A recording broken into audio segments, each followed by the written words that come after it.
This is Wednesday wrap up, 12/18, and marker.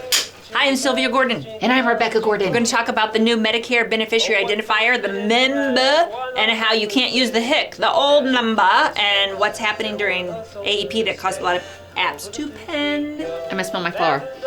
Stay tuned. Okay, so a lot of people didn't get their new Medicare number in 2019. The whole time I will sing. They didn't get their number or they lost it. Agents need to know how to go online and reprint that for them. Ask us in the comments, ask your marketer if you don't know how to do that. We can do that with the blue button. And so agents are just putting in their old Medicare number, the HIC number, which was their Social Security number, on the apps. What's happening with that? And then they're pending. So we have all these apps that are pending during AEP. And the agent's like, yeah, y'all figure it out. Right. It's like, no, you got to figure it out. You got to get the correct number, which is called the MBI, Medicare Beneficiary Identifier. So it's not their Social Security number. So it's causing problems. You might not have had a problem yet. If you work with downline agents, check on them and get in their head to make sure that they're not thinking, oh, it doesn't matter, because it does matter. The old number stops working on December 31st. So people have been able to use both numbers for 2019. December 31st, you're not allowed to use the old number, the HIC number. Don't be a HIC. You gotta use the MBI. Now look, make sure you go onto the dashboard, because if you go onto your dashboard and you see all these pendings, there's a good chance. That's the problem, is they sell a little with WellCare and a little with Anthem and a little with Aetna, and they don't go on all their dashboards. That's where we can help you out. Let us know. Help us. We will help you. We will help you help us to help you.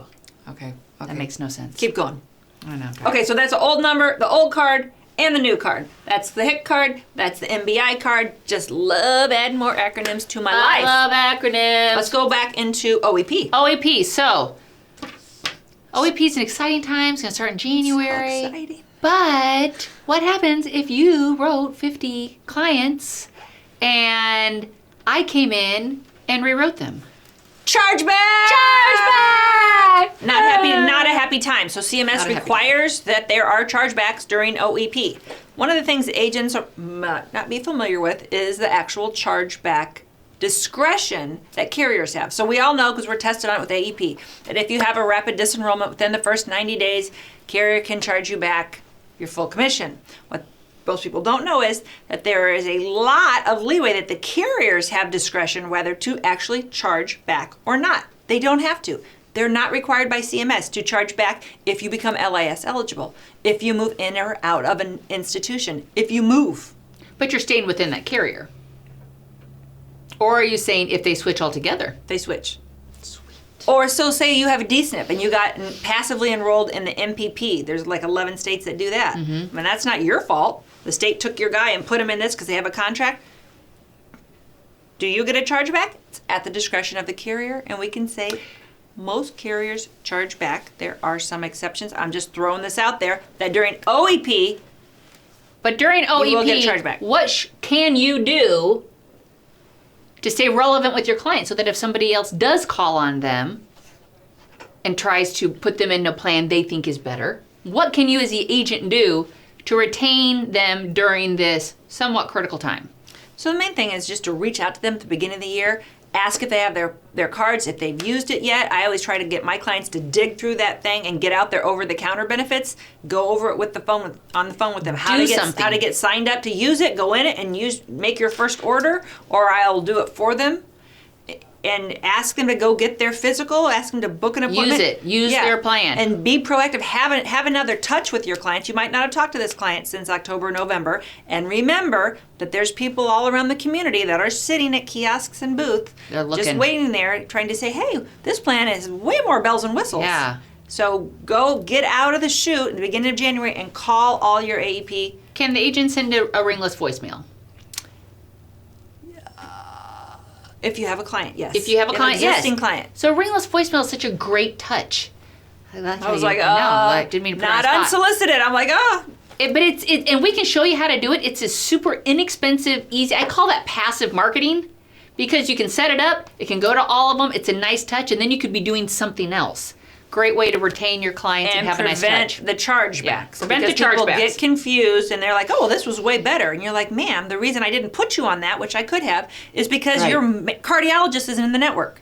So who Right. cares that you got acupuncture? You can't see your cardiologist. So make that call. Use technology to get back to all your clients. All right, we're going to do our affirmation for today, and this one is on power. I am strong, I am grounded, I am powerful. I am like a cross between a dinosaur and a tank.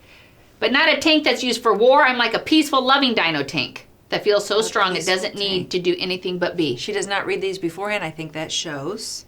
At least that was PG. If this resonates with you, I'd be happy. Sylvia and I are going to autograph this to you. Let us know. If you're a dino tank. Okay, Sometimes so I'm a dino we tank. get inundated with crazy stories from agents. That's one of the best parts of the job. And so we're making a book, and that will be available in 2020. Yes, So- you heard us correctly. We're writing a book. Yes, we're going to be famous authors of your stories. So keep sending them in. Send them in. Send the stories. This stuff, if you you want your can't name make on this it, we'll up. put your name on it. Otherwise, we'll put anonymous, West Virginia.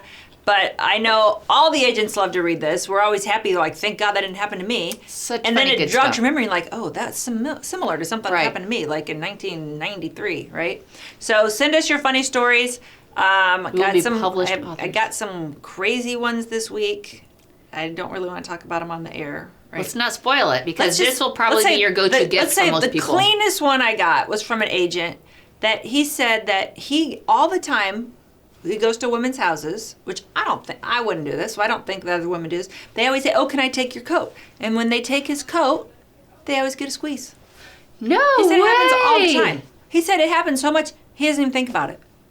Oh Yeah, my. that it's like That'll probably be us when we're older. that. I hope to God not. I mean, like, sexual harassment should never be normalized where he doesn't even complain about That's it, sexual harassment. right? But that was the cleanest story I've had this week. So let's just say Did he get the rest, sale? The rest were worse. The rest were worse. So send us your stories, and we'll have that ebook available in 2020 to share with all of you. Priceless. Hope you are getting ready to have a wonderful Christmas, and Holidays. any other holidays that you're celebrating. And enjoy your break before OEP Woo! gets ready to we're back at warm it. back up. See you guys.